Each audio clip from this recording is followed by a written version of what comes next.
ఆంధ్ర తెలంగాణలో తక్కువ ఫీజులతో high quality results ఇస్తున్న ఏకైక సంస్థ తిరుమల్ ఐఏఎస్ ఇన్స్టిట్యూట్. మాజీ ముఖ్యమంత్రి వైసీపీ అధినేత జగన్మోహన్ రెడ్డి తిరుమల పర్యటన కాకరేపుతోంది. తిరుమల లడ్డు కల్తీ వివాదం నేపథ్యంలో జగన్ తిరుమల పర్యటన చేపట్టారు. అదేవిధంగా శనివారం పార్టీ శ్రేణులందరూ రాష్ట్రంలోని ఆలయాల్లో పూజలు చేయాలని పిలుపునివ్వడం పొలిటికల్ హీట్ నైతే పెంచింది. శనివారం శ్రీవారిని జగన్ దర్శనం చేసుకున్నారు. అందుకోసం ఈ రోజు సాయంత్రం 4 గంటలకు గన్నవరం ఎయిర్పోర్టు నుండి బయలుదేరి రేణిగుంట చేరుకుంటారు. అక్కడి నుండి బయలుదేరి రాత్రి 7 గంటలకు తిరుమల చేరుకుంటారు. రాత్రి తిరుమల గెస్ట్ హౌస్ లో బస చేసి శనివారం ఉదయం 10 గంటల 20 నిమిషాలకు శ్రీవారిని దర్శించుకుంటారు. తదుపరి తిరుమల నుండి తిరుగు ప్రయాణం అవుతారు. అయితే తిరుమల శ్రీవారిని దర్శించుకునే ముందు జగన్ డిక్లరేషన్ ఇవ్వాలని కూటమి నేతలు డిమాండ్ చేస్తూ ఉండడంతో జగన్ తిరుమల పర్యటన ఉద్రిక్తతకు దారితీసే అవకాశాలైతే కనిపించాయి. కానీ తాజాగా కూటమి సంచలన నిర్ణయం తీసుకుంది.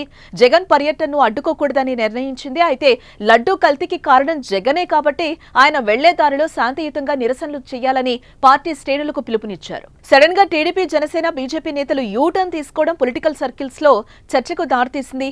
నిన్నటి వరకు డిక్లరేషన్ ఇవ్వకపోతే ఎక్కడికక్కడ అడ్డుకుంటామని హెచ్చరించిన వారు ఇప్పుడు వెనక్కు తగ్గడం చర్చనీయాంశమైంది. అయితే రాజకీయ వ్యూహంలో భాగంగానే నిర్ణయానికి వచ్చినట్టుగా తెలుస్తోంది.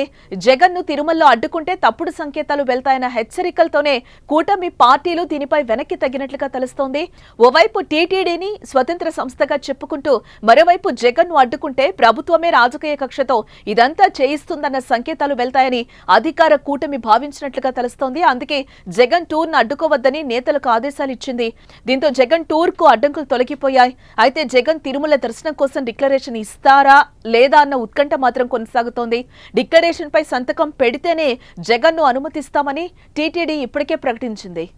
మరోపక్క తిరుమల శ్రీవారి లడ్డు వివాదంపై నిరసనలు వ్యక్తమవుతున్న నేపథ్యంలో తిరుపతి జిల్లా వ్యాప్తంగా సెక్షన్ 30 పోలీస్ యాక్ట్ అమలు చేస్తున్నారు. ఈ నేపథ్యంలో జగన్ కూడా పార్టీ శ్రేణులకు కీలక ఆదేశాలు ఇచ్చారు. తన తిరుమల పర్యటనలో ఎలాంటి హడావిడి వద్దని పార్టీ శ్రేణులకు సూచించారు. ప్రశాంత వాతావరణంలో శ్రీవారిని దర్శించుకోవాలని భావిస్తున్నారని జగన్ పేర్కొన్నారు.